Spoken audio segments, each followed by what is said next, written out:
Hi, everybody. This is Greg Gossett from Gossett Trading and Mentoring, and today is Saturday, September 13th, 2025. Hey, I hope you're doing well. I hope you are having a nice weekend. I hope you had a good trading week last week, and I hope you're going to learn a lot in today's podcast.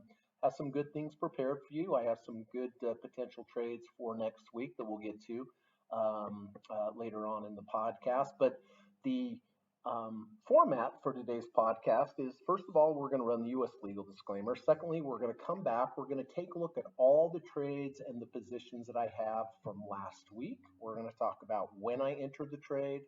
We're going to talk about why I entered the trade, what the signals were, what the setup was, what the confluences were, where I'm going to put my emergency stop, where I placed my end of bar stop, how I'm going to take partial profits, how I'm going to get into trailing stop mode, and then ultimately how I am going to exit the entire position, whether it goes my way or it goes against me. Main thing, you have to have a plan. So we'll talk about my plan, we'll talk about the setup and how I am going to manage the trade going forward. So we're going to do that for all the positions that I have, the winners, the losers, and then, as I just mentioned, we'll take a look at some potential trades for next week later in the podcast. After that, we are going to do a little bit on trader psychology. Always the most important skill in trading. Really, you can just sum it up with you have to create a plan and you have to follow the plan. And, there are a lot of plans out there. You don't have to have the best plan in the world. It could be a simple plan. But essentially, it is being patient, waiting for a rejection of some type of support if you're going long, and then having a good risk to reward ratio and getting out quickly when you're wrong, and then staying in and having a process to follow when you're right. That's really it. It's not brain surgery. Lord knows I couldn't be a brain surgeon, but I am a trader, right? I've traded for over 30 years, and every day that I trade, the longer and longer that I trade, the more I realize this is really true. Get yourself a plan, get yourself a process, and follow the process. But that's when it comes down to trader psychology. Things get in our heads. We don't want to get out when we're wrong. We want to get out early, maybe when we're right, and then it continues to go up. So I harp on this every single week, but it's really an important thing to me, and I see this with other traders, and I see this with students that they don't want to follow the plan. Just follow the plan, and it comes down to trading psychology. So I always like to talk a little bit about that. Hopefully that's going to be helpful. And then last night, I went down through my master watch list, both on the daily timeframes and the weekly timeframes, and I did identify some potential trades for the upcoming week, for next week. They are not where they need to be yet. If they were, I probably would have already entered the trade, but they're getting close. They have a shot of getting there. And I like to go down through my watch list on Friday nights, symbol by symbol, ticker by ticker, and look for different potential trades where I see confluences of support, moving averages, RSIs, MACD divergences, things like this. And I just simply look at the chart and say, if Apple, for example, I'm just throwing Apple out, if Apple were to go down to here, you would have an order block, you would have a major moving average, you would have some type of low RSI reading, you may have a MACD divergence. And waiting for a potential market that you're looking at to get there and then reject the price action, rejecting those key levels, then for me, it's safe to get in the water, right? It doesn't mean it's going to be a winning trade, but it improves the chances dramatically.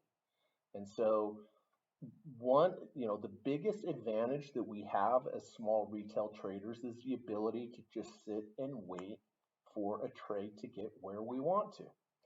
And if you are patient and you wait for that trade to get where you want, you'll be amazed at how many more winning trades that you'll have. So anyway, later on in the podcast, I will go down and I will show you the potential markets that I'm looking at next week that are getting to those confluence areas.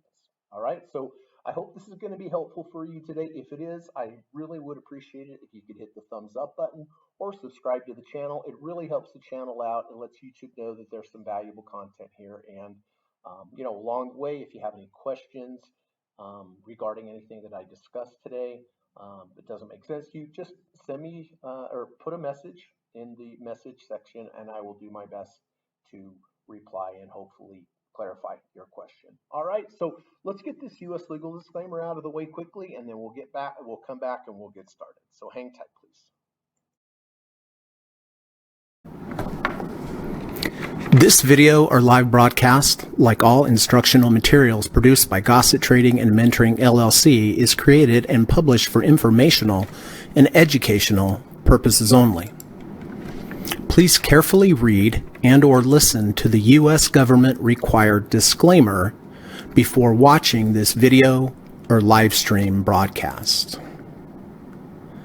The video link and disclaimer text are located in the description section of this video or live broadcast, here and here. Thank you so much.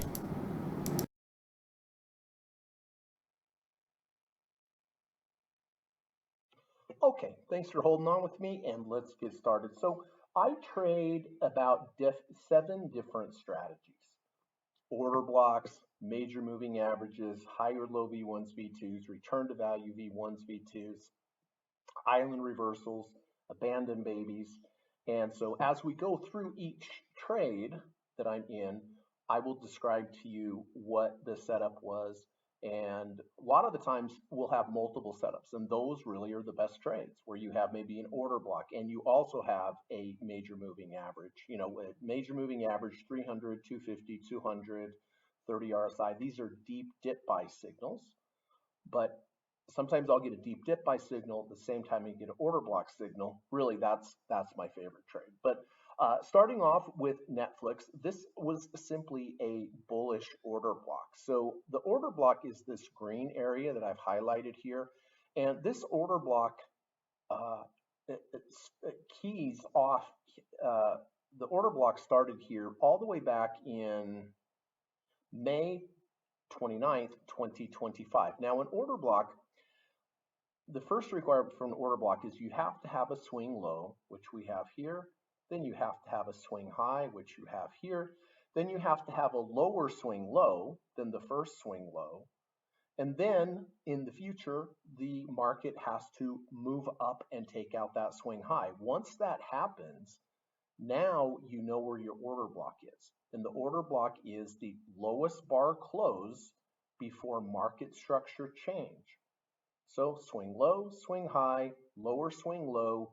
Here we take out that swing high. That puts us now into a bullish market structure. Now, I don't buy that breakout because I don't buy breakouts. I wait after the breakout for a pullback to come into the order block. Now you can see swing low, swing high, lower swing low, market structure change. After the market structure change, did we come back into the green order block? We did, and we took off like a rocket, right? But I didn't take this trade. But this order block, when you extend this into the future, this order block very often will still have a memory. And if you get a rejection of the high of the order block or the low of the order block, with a good risk to reward ratio, that is a legitimate trade. So you can see the order block started all the way back over here, but I brought it into the future. And so if we get to the point where I entered the trade here on the 7th of August. Why? Well, because we were under the order block. You see, we closed below the order block, but then on the day that I took the trade, we closed back in it. So it rejected the bottom of the order block. So I got long here at 1181 even because it rejected the bottom of the order block and closed back in the order block. Now, as soon as I enter a trade, the most important part of a trade is how many shares are you going to buy? And for me, I use a simple formula. It's based upon how much do I have in my trading account and what is the value of the 2 ATR.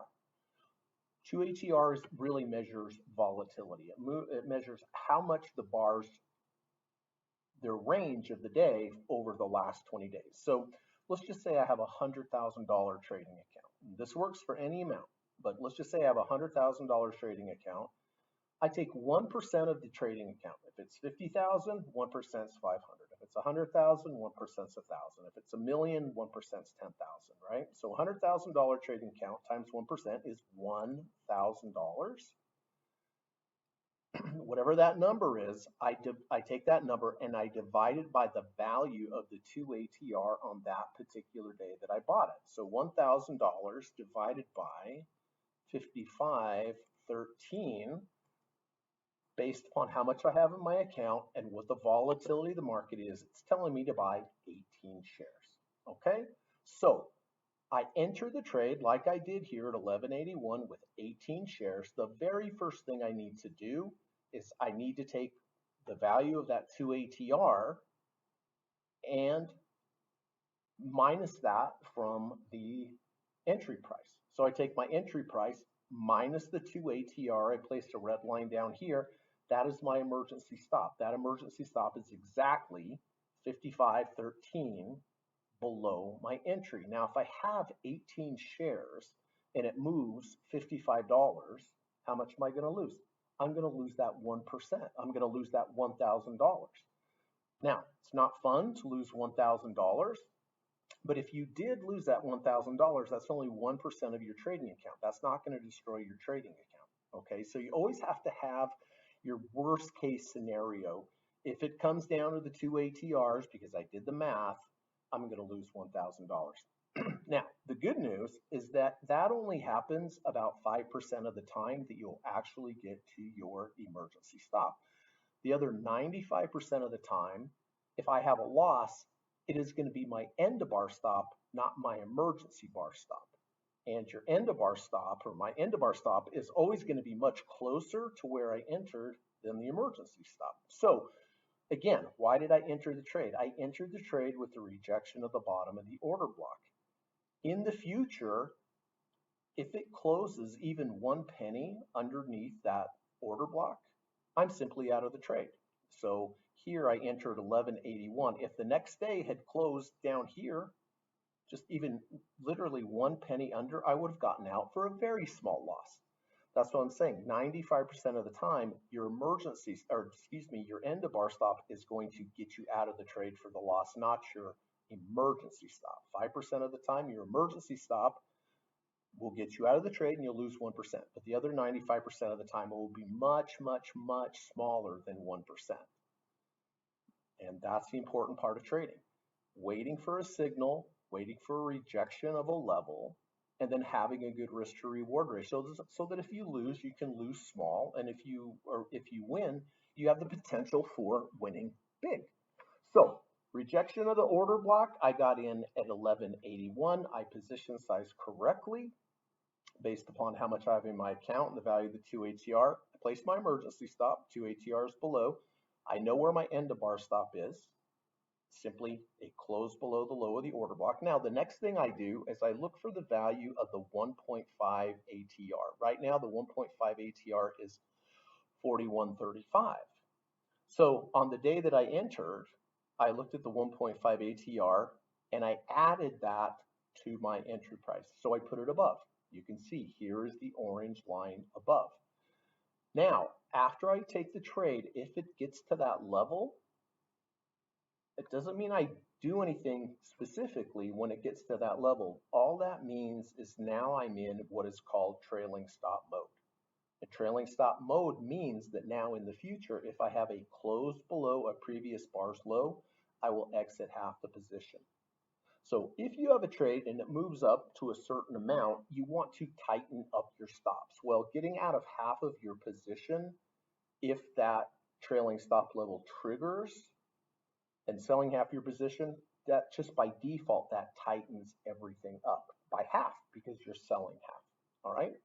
So everything I've talked about so far with position sizing, emergency stops, end of bar stops, going into trailing stop mode, these are all defensive moves. Or in other words, if the market goes against me, I need to take some type of action.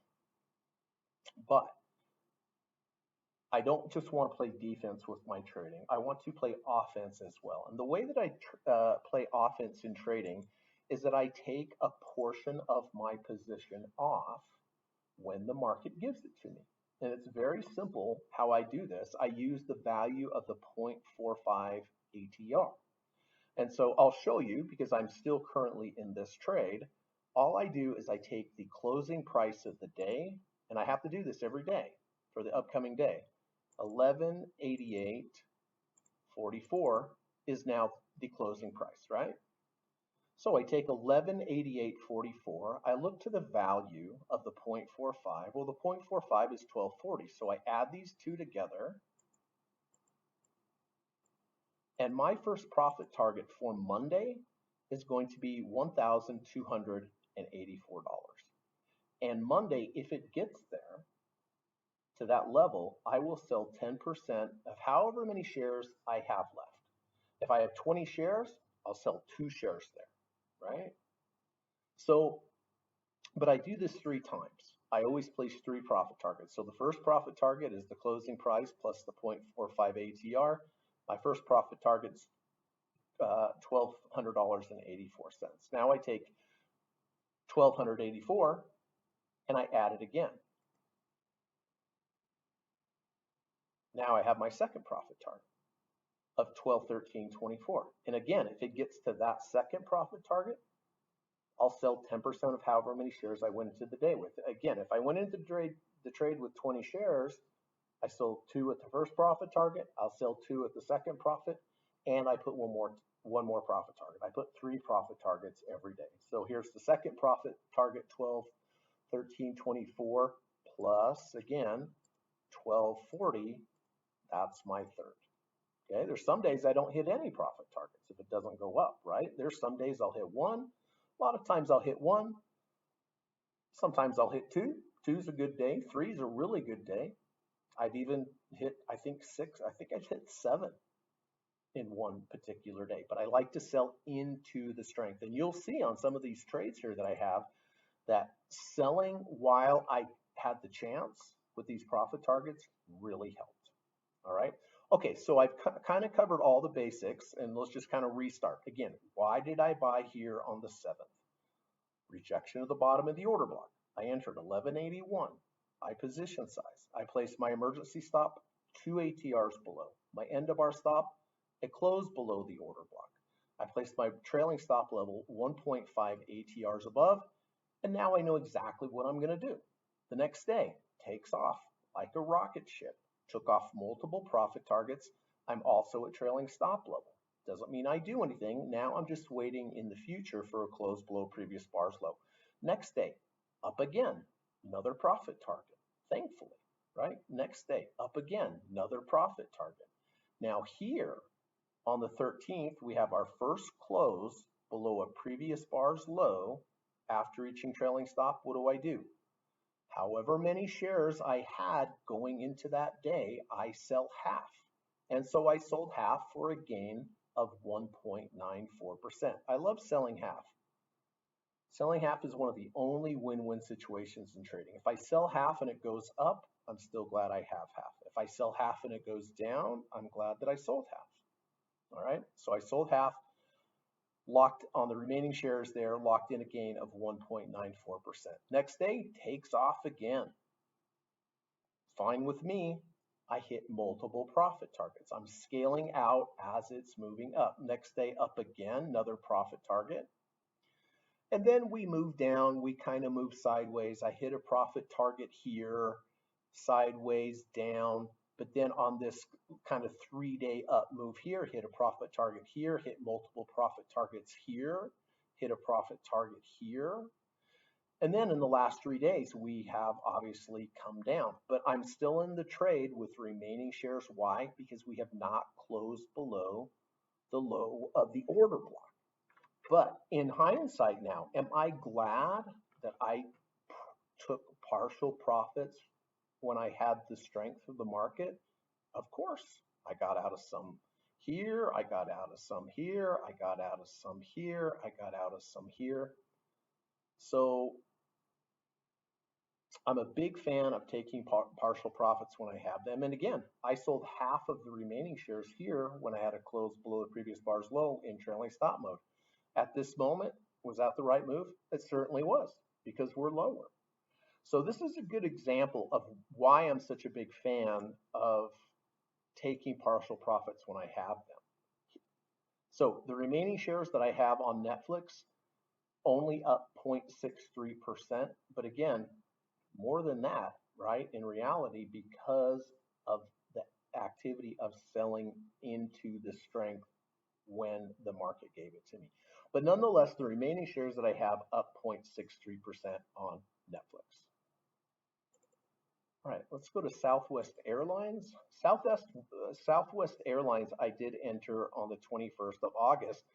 This is a rejection of the 250-day moving average. This is a deep dip buy setup inside a bullish order block. On the 21st, you can see we're in the green area. We're in the order block. But on the 21st, we rejected this purple line. The purple line is the 250-day moving average. During that, we opened above it, we went below it, then we closed back above it. That's my entry. So I entered there 3108. My end of bar stop is a close below the 250. And of course, my emergency stop is 2 ATRs below. I placed my 1.5 ATR trailing stop level above. And next day, boom, rocket ship, which, doesn't always happen. But with these signals, a large majority of the time when I get these legitimate signals the next day, it really does take off because there are other professional traders that see these signals. So here on this day, the day after I bought it, I hit multiple profit targets. I think I hit 3, that's a big day, and I got a trailing stop level. Next day, nothing. Next day, another nice big day up, multiple profit targets again. Next day, really nothing. And then here on the 28th, I had my first close below a previous bar's low after reaching trailing stop level. What do? I take off half of the remaining shares that I have. And I did that for a gain of 5.53%. Next day down again, next day up big, and I hit multiple profit targets again. I'm glad that I did while the market gave them to me because it reversed, came down. Now remember, I got in because of a rejection of this 250-day moving average, this purple line. But for me to have gotten out, I would have had to wait for a close below this. Well, it never closed below. It tested it intraday. It tested it 1, 2, 3, 4 days. But as in the first time when I bought it over here, there still were no sellers under this 250 on a closing basis. And that's what happened. So it kept me in the trade. It was very, very close to a penny, almost a penny on this day, but it held above. So I follow my plan, right? So here, really nothing happened. On Thursday, we went up for a profit target again, selling into strength. And then Friday was up nicely during the day, which allowed me to take more profit targets while I had them. So the remaining shares that I have on Love up 1.77%. And that's a combination of a deep dip buy and an order block.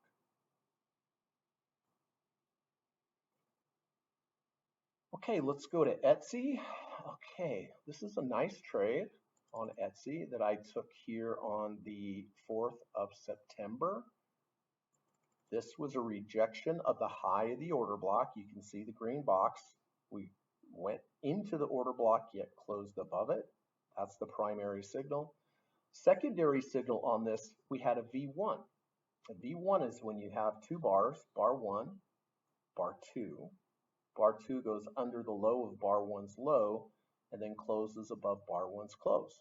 Now this is a secondary signal. I would have not taken this signal or this trade just based upon that V1.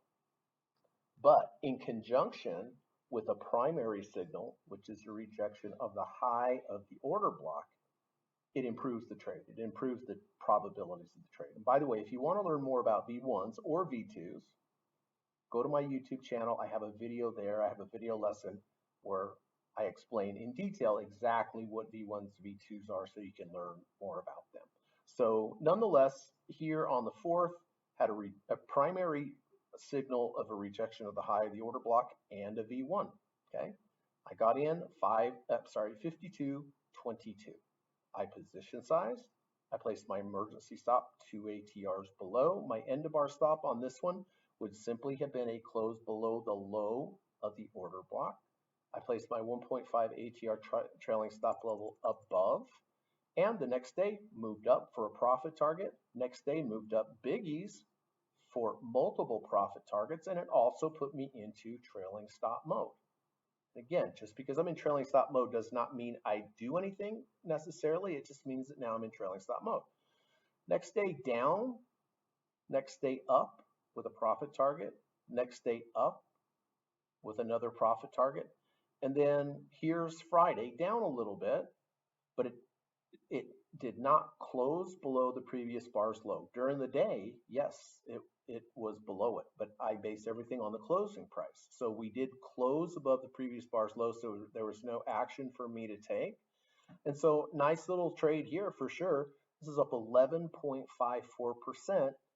Again, based upon the combination of the primary signal of the rejection of the order block and the secondary signal of the V1. So really good trade. Remaining shares up 11.54%. Bitcoin. All right. So Bitcoin, I entered Bitcoin here on the 5th of September at 1923. Okay. What's the signal? The signal is what is called a bullish abandoned baby. Crazy name, I know, but what is an abandoned baby? Well, an abandoned baby is when you have a gap down.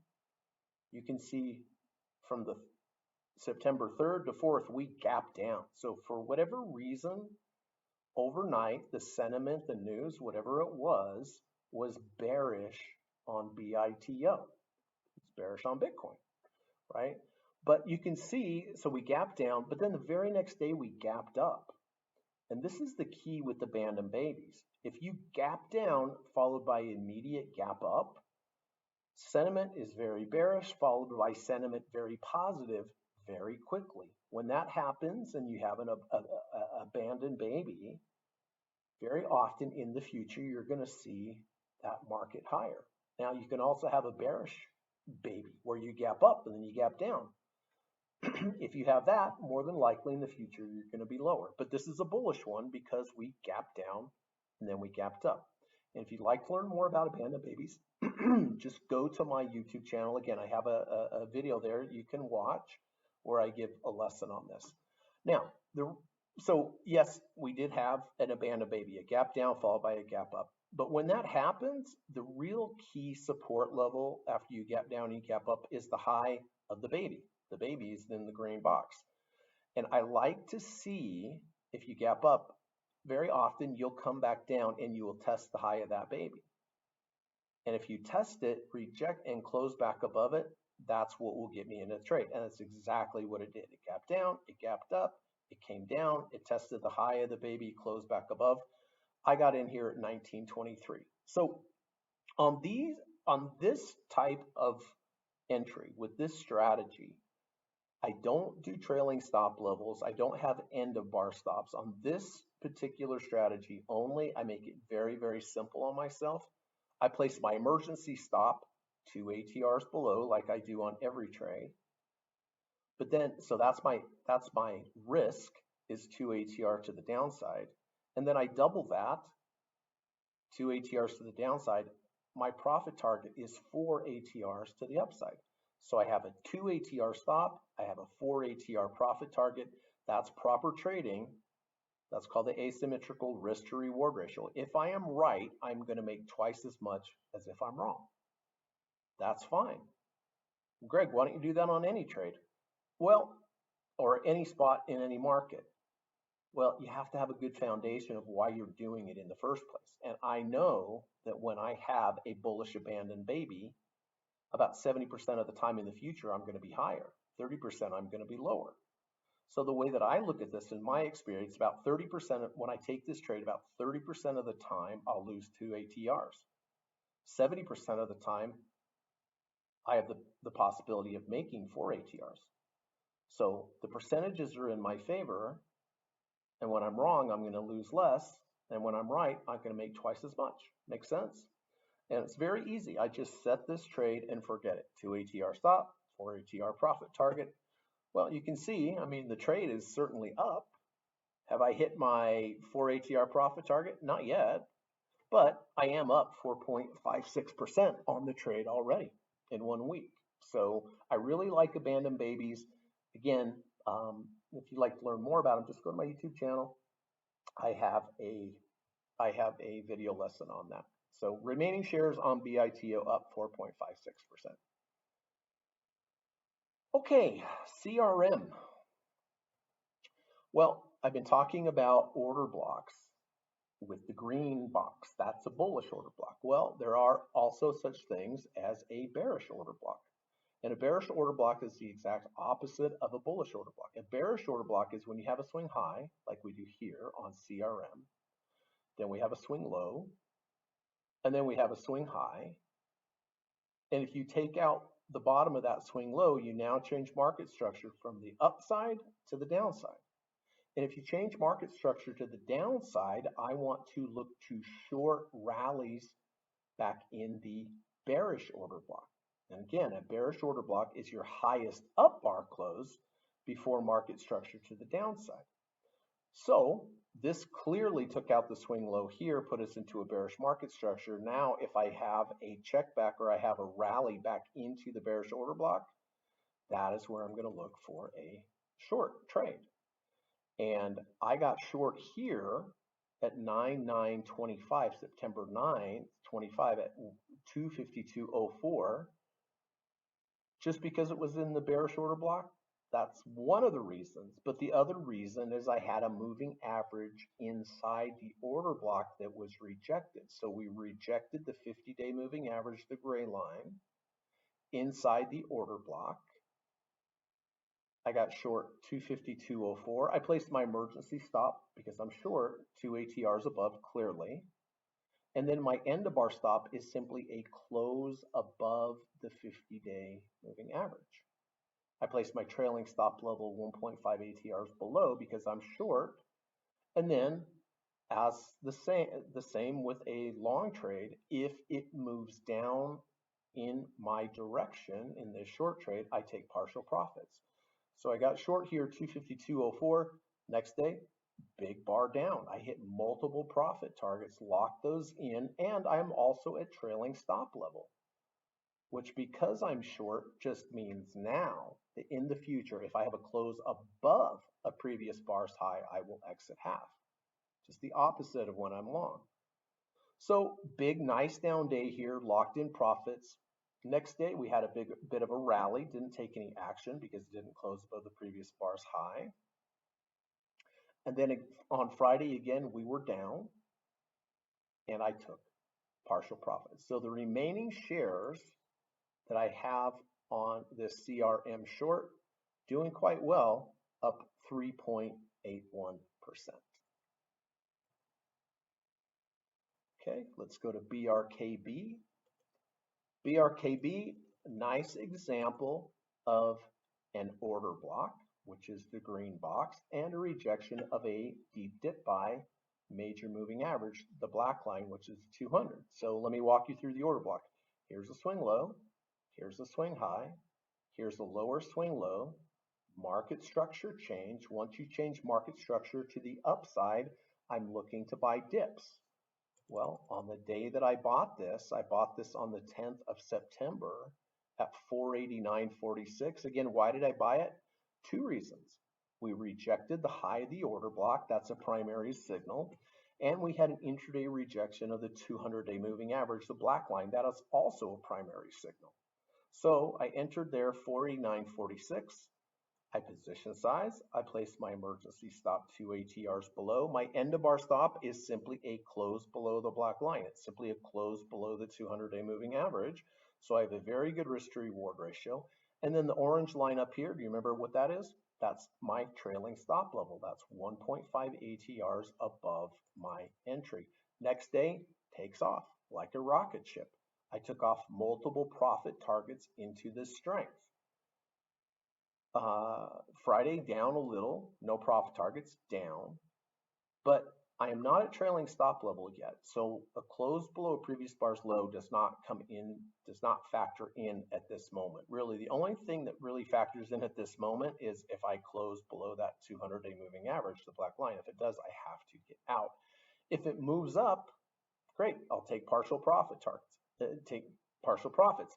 If it moves up and gets to the orange line, great, then I go into trailing stop mode.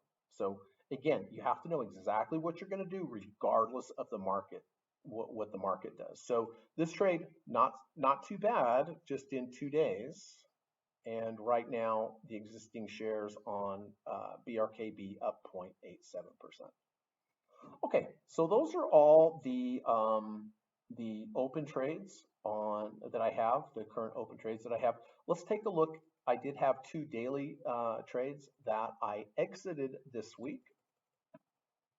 The first one was Adobe. I bought Adobe all the way back here on the 12th of August at 336.07. The setup was a rejection of the bottom of the green order block plus a V1. Placed my trailing stop level 1.5 ATRs above. My end of bar stops closed below the low of the order block. Next day, after I entered, takes off like it often does. Multiple profit targets, got to trailing stop level. And then we continue up here. I'm in trailing stop mode, remember. Here I have a nice, I took profits. Next day up a little bit, no profits. Next day up enough for me to take profits. Here on the 20th of August, I had our first close below a previous bar's low after reaching trailing stop level. I got out of half of the trade for a gain of 1.66%. Next day, unchanged. Next day up, sold, hit a profit target into that strength. And then what happened? We just came down, down, down, down, down. No profit targets, nothing. I thought, oh, I'm going to have to get out of this trade. But luckily, it never closed below the low of the order block. I didn't have to get out of the trade. We had a reversal here where I took profit targets. Next day up, profit targets. Next day up, profit target on the gap. And then I exited here. Why did I exit here? Because the next day, or that afternoon, Adobe was going to report earnings. I never hold through earnings, so I exited the trade. For the remaining shares on this particular trade, I exited for a gain of 4.15%. And then next day, gapped way up on the earnings. It's okay, right? It's fun when you're in earnings and they go up, but as a trader, your most important responsibility is to secure and guard the capital that you have, and holding through earnings is the worst way to do that, right? So I don't do that. I exited, and it actually gave it all the way back, which is crazy. So a gain on the remaining shares of Adobe at 4.15%. Okay, so these have all been winning trades. I did have one losing trade this week. It was Coca-Cola. Really good setup, but you know, it doesn't matter how good the setup is, it doesn't guarantee a win. So I got into Coca-Cola here on the 8th of September. Nice bullish order block in the green, rejection of the 300-day moving average, which is the orange line. I got in 67.42. My position size, my emergency stop is 2 ATRs below. My end of bar stop is simply closed below the 300-day moving average, the orange line. I placed my trailing stop level 1.5 ATRs above. Next day, moved up, and then we just kind of went sideways. And then what happened here on Friday? It closed below my end of bar stop, so I have to get out. So I had a loss of 0.64% on this trade.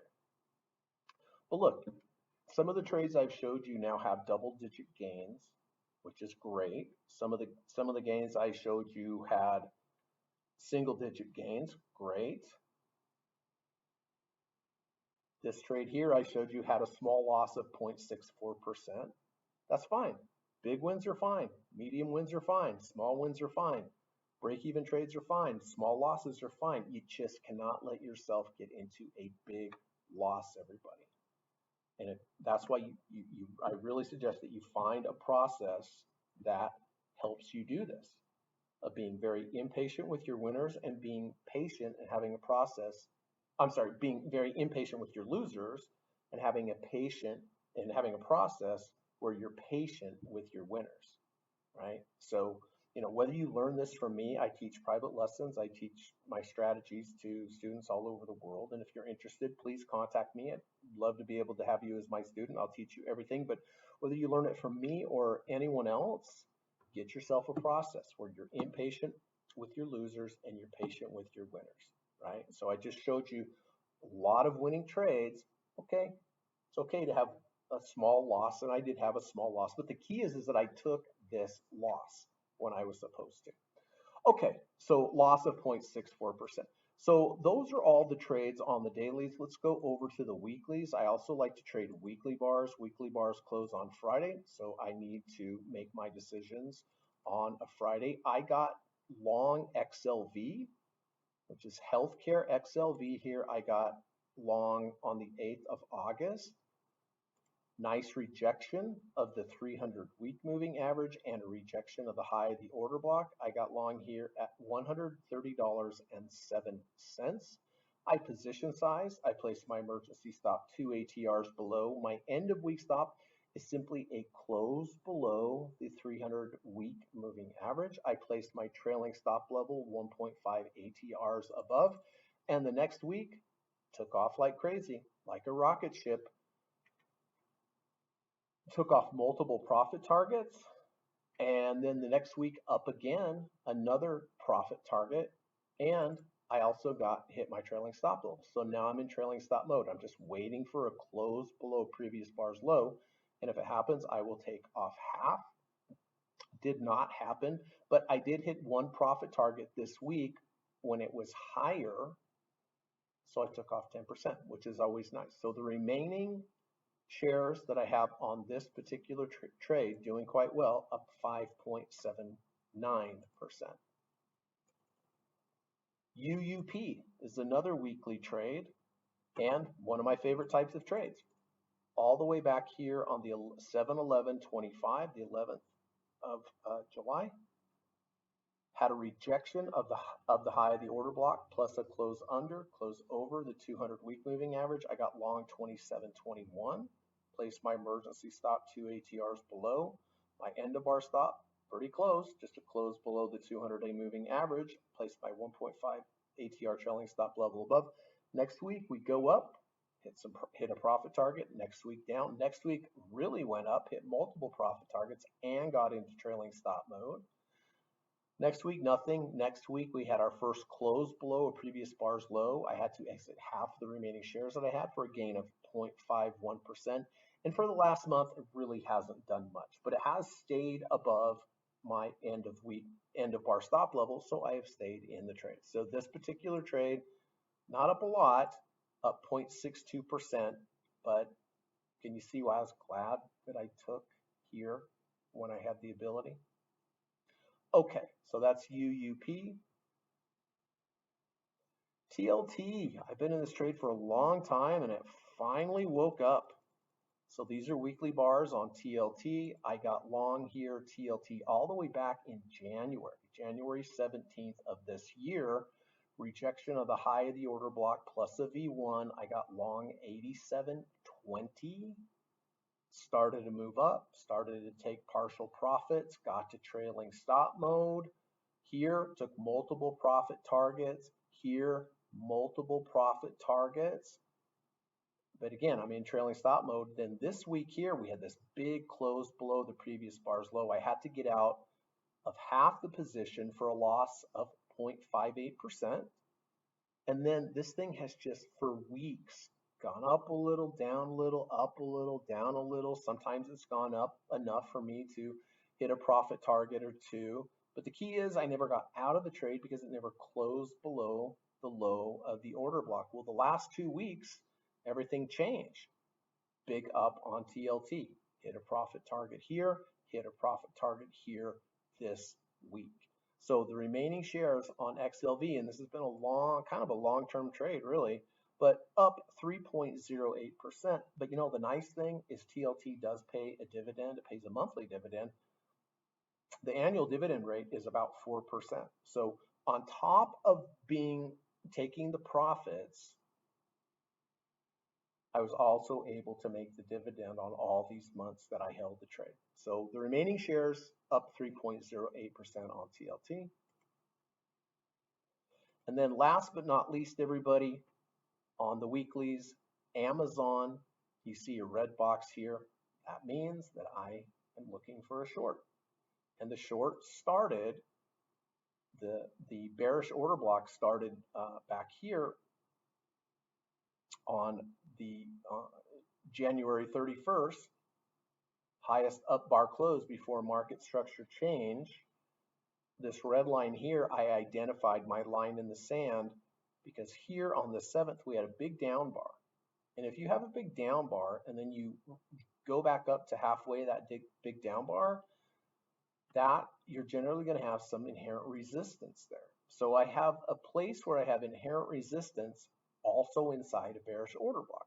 So I got short here on the 15th of August because on that week, we got to that halfway, but rejected it and closed back underneath. And again, that halfway bar is in a bearish order block. So I got short here 230.90. I placed my emergency stop 2 ATRs above. My end of bar stop is simply a close above this red line of, where's my red line? 233.70. So the risk to reward is very, very good. I placed my trailing stop level 1.5 ATRs below. And for the last month, it really hasn't done much. It has been above my stop, but never closed there. This week, it was above my stop, never closed there. So this trade is up a little, not at trailing stop mode. It's not up much, but it's up something of 1.27%. So anyway, really good week for me trading both on the dailies, both on the weeklies, both to the both to the long side, both to the short side. But if I'm doing my job correctly on these podcasts, you will see that I will have winners and I will have losers, but the winners will almost always be bigger than the losers. And I think that's what I showed you this weekend. I didn't have all big winners, but the thing is I didn't have any big losers. I had some big winners, medium winners, small loss, and that's the way it should be. So anyway, I hope this was helpful for you to take a look at these trades and the different strategies and how I'm managing them. So before we get on to the potential trades for next week, let's talk a little bit about trader psychology.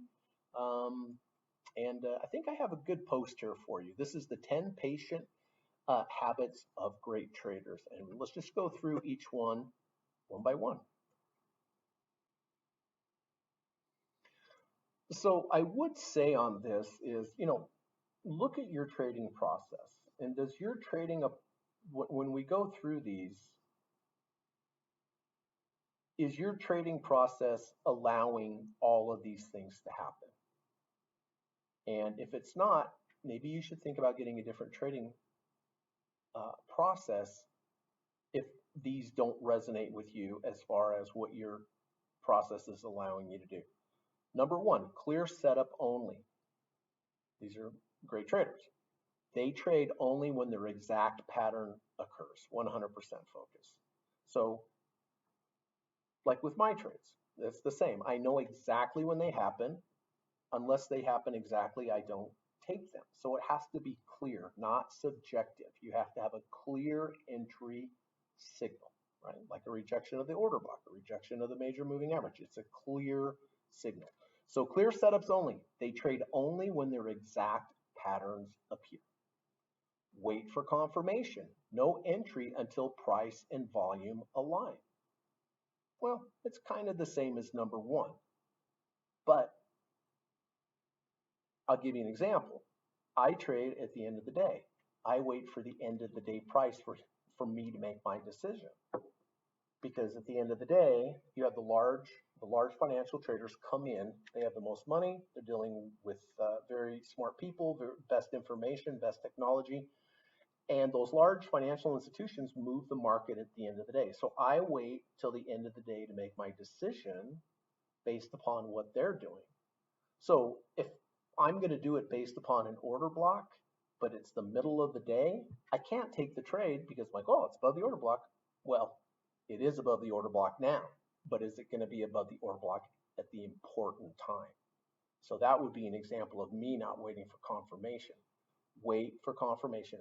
And the way that I trade, I wait and make my trade right before the close because I'm waiting for that confirmation. Ignore small moves. They focus on big swings, not noise. Okay, well, your trading process should give you the ability to have big moves. And your system and your approach, if your approach tells you to get out real quick as soon as you have a little bit of a gain, that's what they're talking about. No, we want to have big moves. We want to have the potential for a large up move. Now, getting out quickly when you're wrong, that's a whole other story. Yes, you should do that. But getting out quickly when you're right, that is not correct. Right? You want to, the great traders focus on big swings, not noise. Building a cushion, hold longer only when profits are meaningful. Well, that's what I always say. Be very patient with your winners, be very impatient with your losers. So if you have profits, you need to have a process in the system that helps you hold on to those, and you should be holding on when profits are meaningful. You really should. I take partial profits, that's only part, but I want to hold on to the bulk of it as it's still profitable. Avoid screen addiction. Step away during quiet market hours. Yeah, don't sit in front of the computer all day long. I mean, I take a break every day around noon. I go out for an hour and just get away, clear my head so I can come back and look at things. But, you know, if you have a process, a good process, it's not going to require you to sit in front of the computer all day. Weekly review. Study missed trades to reinforce patience. Well, that's kind of what we're doing right now, right? Is a weekly review. But yes, just like in any sports team, they watch films of themselves in their games. What did they do right? What did they do wrong?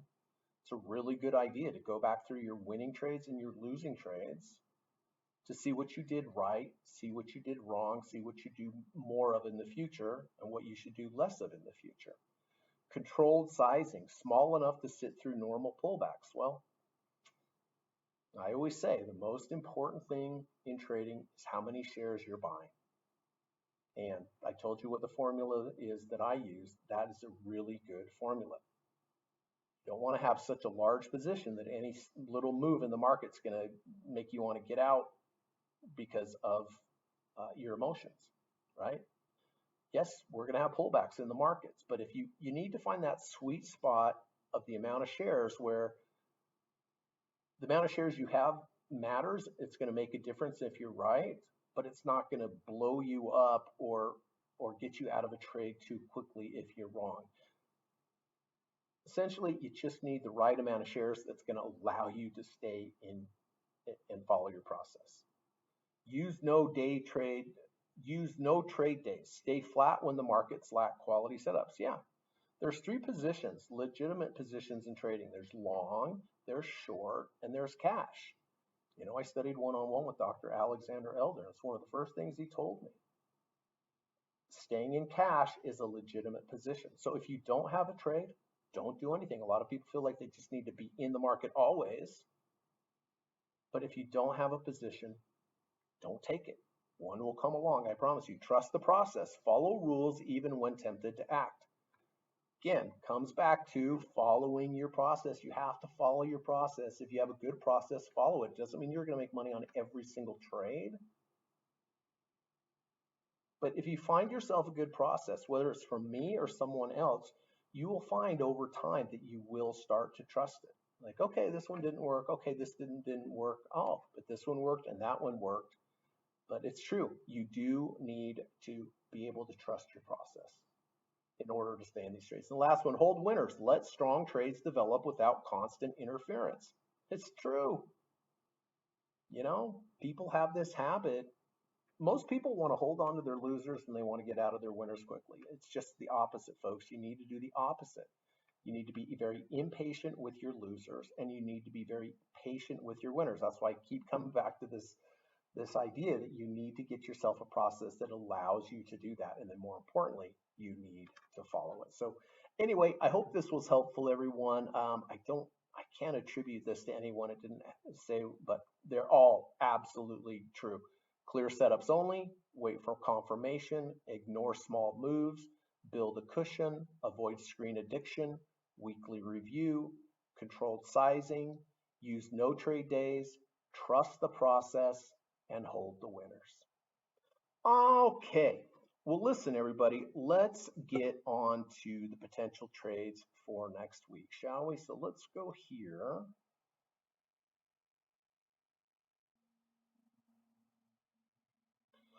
Okay, so here I have, from going through my watch list last night, I have, these are the daily charts. I have identified 8 that are interesting for me.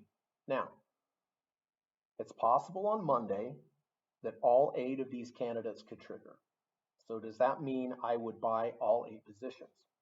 The answer is absolutely not. I have a policy in my trading where I only, even if I have 8 legitimate candidates, I have to find the best one out of those 8.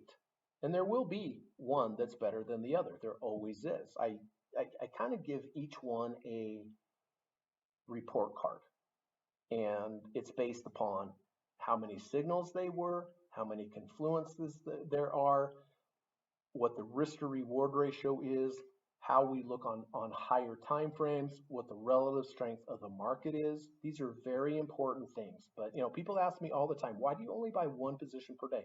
I said, because it forces me to just buy the best one of the day. And if I take the best trade every day, the chances of that trade being better and more profitable will go up. And so that's what I do. And this is what I teach my students to do also. And just so you know, I do teach private one-on-one lessons. I teach a 20-hour course. It's a long course, but in order to really be able to learn the art of and have a skill of trading, you can't just know enough to get yourself in trouble. That's why I have a 20-hour course, and it's one-on-one. I think the best way to learn anything is one-on-one with your teacher, so you can ask many questions, so you can really understand it. And so I have a 20-hour course. I've taught people from all over the world. I teach all my students all the different setups that I use. We go through, I teach the idea, I teach the setup. We do a lot of practice. We go through, we look at and do simulation trades. So I love to teach. I turned out so many good traders all over the world, from absolute beginner traders all the way up to the hedge fund level and everywhere in between. So if you would like to learn a good process, a proper trading process where all the bases are covered, and you'd like to have somebody that has taught or traded for over 30 years, that's me. I would love to be your teacher. All you have to do is send me an email. The email is in the link in this description. It's 20 hours. The course is $2,000, but listen, it's worth every single penny, I promise you. So if you'd like to explore that further, just send me an email and we can get the process started. In addition to the one-on-one course that I offer, the 20-hour one-on-one course, I also have a really good online course available at udemy.com where I teach you step-by-step how to trade the deep dip buy strategies. That's the only course that I have available online, is the deep dip buy, but it's a really good course. I've sold so many of those around the world and got so much good feedback on that course. So whether it's the one-on-one course or the Udemy course, the links are both in the description, and send me an email. I'd love to have you as a student. So let's get started with IBM. If you've been watching the channel, I was looking for IBM to get into this lower order block here, the 300-day moving average inside this lower order block, but it has moved up since then. And because it's moved up, it has created a new higher order block. These order blocks, if it goes lower and you lose an order block, you're going to have to look below for another order block. But if it goes up, then it can create new order blocks to the upside. And this is exactly what's happened with IBM. So here we have a swing low, we have a swing high, we have a lower swing low, and then now we've had this big move up on IBM. So once we took out this swing high, now we have this new order block. Here's the lowest bar close before market structure change, and it's perfect. Here's the green box. What's inside the green box? the 250-day moving average. It's my favorite trade. Major moving average, deep dip buy inside a bullish order block. Now, we're quite a ways above this. So is it going to get here next week? I don't know. Probably not, honestly. Probably not that it will get there next week. But if it does, that's where I want to take the trade. I only want to take the trade if it gets exactly to where I want to. And there are a lot of times where I'll miss the trade because it didn't do exactly what I wanted to. But there are a lot of times it will get there, and those are high probability trades. So for next week, if and only if we have a pullback and we get back to that order block, I would take a higher, I would take a trade with the rejection of the high of the order block, and then I would use the 250 as my stop. Or if we don't reject the order block and we go into it and reject the 250, of course I take it there too. Or if we lost the high and we lost the 250 and we rejected the low of the order block, I would take it there. But really, I'm not going to get involved in IBM unless we either reject the high of the order block, which is about 241.70. We reject the 250-day moving average in the order block, which is 240.78, or the low of the order block, which is 238.25.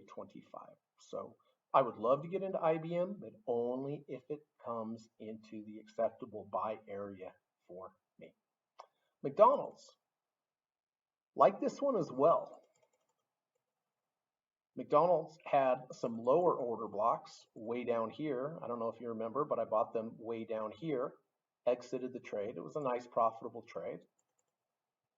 But now we have a higher order block that has formed. Swing low, swing high, lower swing low, market structure change, came back into the order block like it often does, takes off.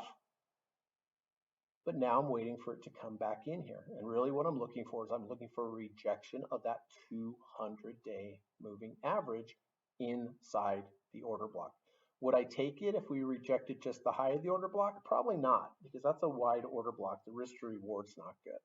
But if it does come down, reject the 200-day moving average, sure, definitely consider taking it. If it goes lower, rejects the 250-day moving average, would I take that? Sure, I would. If it goes lower, rejects the bottom of the order block, would I take that? 100%. But the first level that I'm looking for next week is a rejection of the 200-week moving average. The black line, that's at 299.53. So if it gets there, I'll consider taking it. If it goes lower into these other levels, I'll consider that. But if it doesn't do that, probably won't take the trade. Shopify, S-H-O-P. Okay, nice little order block here. Swing low, swing high, lower swing low, market structure change, defines the order block here. If you have a big up bar inside the order block, you have a big up bar and you come back to halfway of that big up bar, you're going to usually find some inherent support there. Well, right there. That's why I drew the green line. If we pull back on Shopify and we reject the halfway of that bar that's inside the bullish order block already, I would certainly consider taking it. I have a trend line here. I don't talk a lot about trend lines, but look, we have this high here, we have this high here. You draw the trend line, we broke the trend line to the upside. Okay, great. Very often when you break a trend line to the upside, it will come back and retest the trend line. Well, look at that. The halfway bar dovetails, at the moment anyway, perfectly with a retest of the trend line. And the halfway bar and the trend line live inside the bullish order block. So the rejection of halfway of 136, I would consider taking it there. My end of bar stop would be a close below halfway. And then look at the 50-day moving average, the gray line. That is right now at the bottom of the order block. So these are all good locations. I'm not going to take a rejection of the high of the order block, but a rejection of 136 or a rejection of the trend line or a rejection of the 50-day moving average that coincides with the bottom of the order block.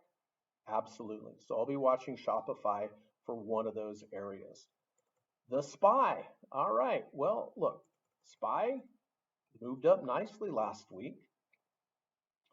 I don't ever buy up here. We're near the third ATR channel. This is a no-go zone for me, but a nice order block is below here with the 50-day moving average going through it.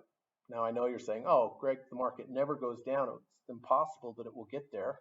I know what you're saying, but it will go down at some point, I promise you. And if it's next week that it happens, I know where I'm looking to enter. I'd like to enter SPY, but I need a more reasonable area. But here's a swing low, here's a swing high, here's a lower swing low. We break market structure to the upside. Now, this is the area that I like.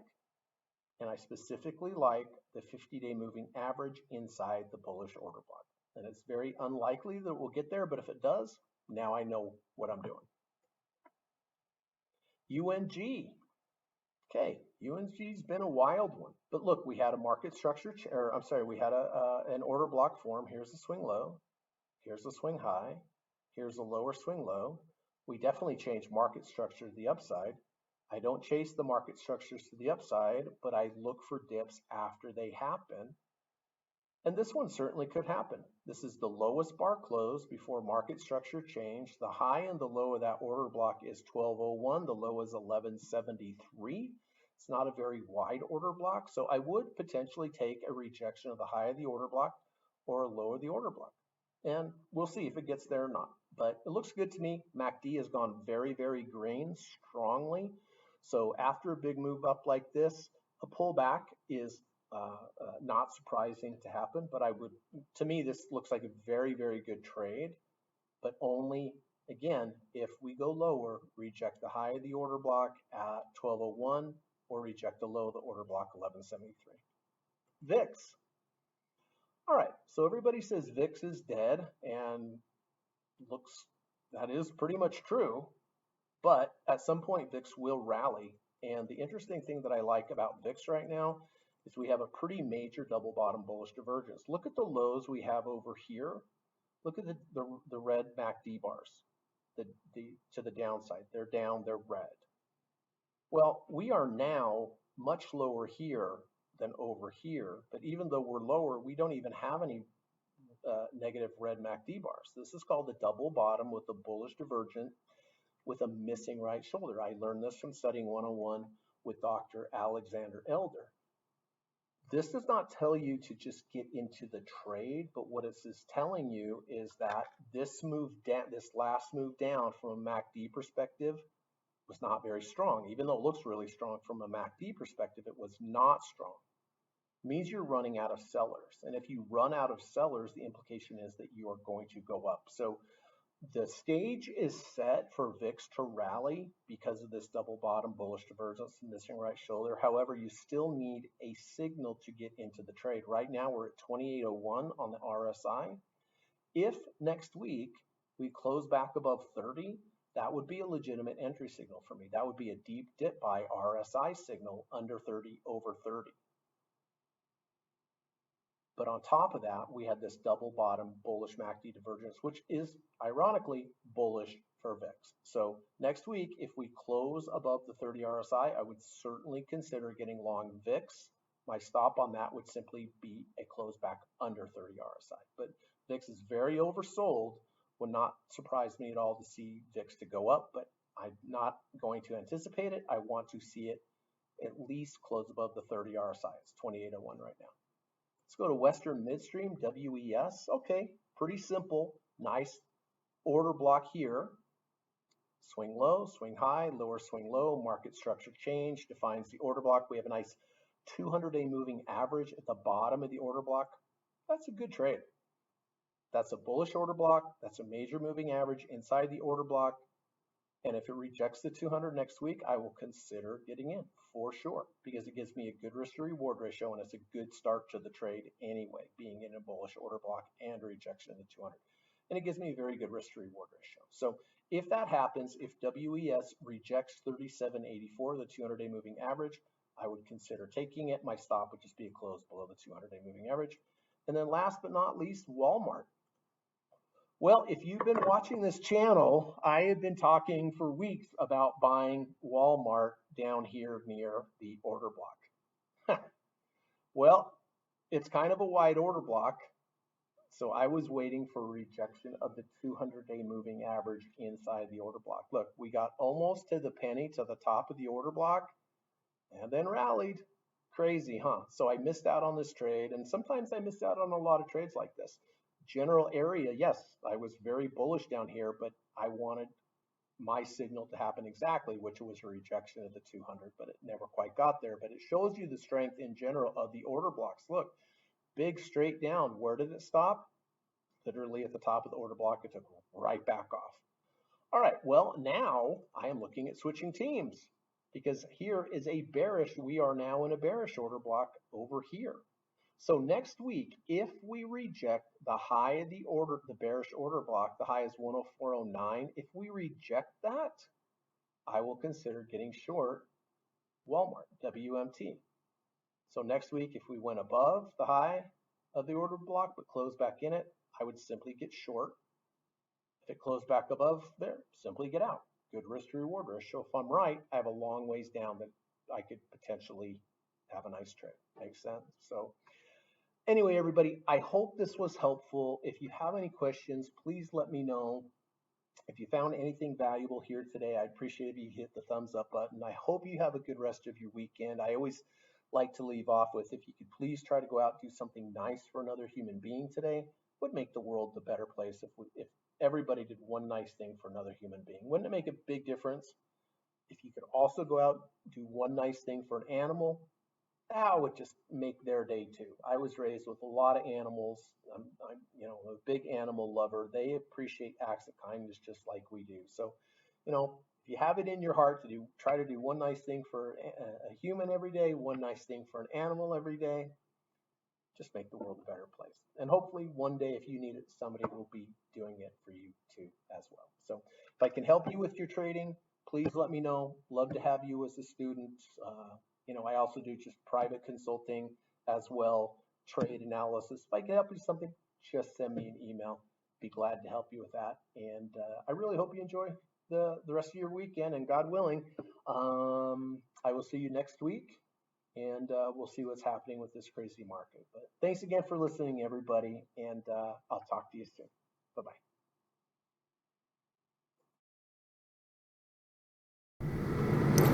U.S. government required disclaimer. Stock, options, futures, and forex trading is not appropriate for everyone. While there is a potential for large rewards, there is also a substantial risk of loss associated with trading. The material in this video or live broadcast is not geared towards any particular individual or to any particular financial situation and is not intended to meet the particular investment objectives of any viewer. This video or live broadcast, like all instructional materials produced by Gossett Trading and Mentoring LLC, is created and published for informational and educational purposes only. Any and all information contained in, implied, or referenced by this video or live broadcast is not to be construed as investment advice, and no representation is made that any individual or entity involved in production of this video or live broadcast is an investment or financial advisor or is registered or authorized to give any financial advice. We are publishers and educators only. Therefore, the various producers of this video or live broadcast will not accept liability for any loss or damage of any kind which may arise either directly or indirectly out of the use of any of this material, including any loss of profit. No representation is made that any account or investment will or is likely to achieve the profit or losses demonstrated.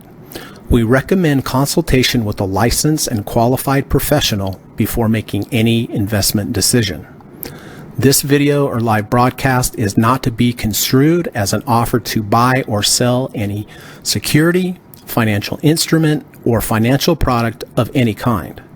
Notice is hereby given that any individual or entity involved in production of this video or live broadcast or their clients may have an interest in any security, financial instrument, or financial product mentioned or referenced.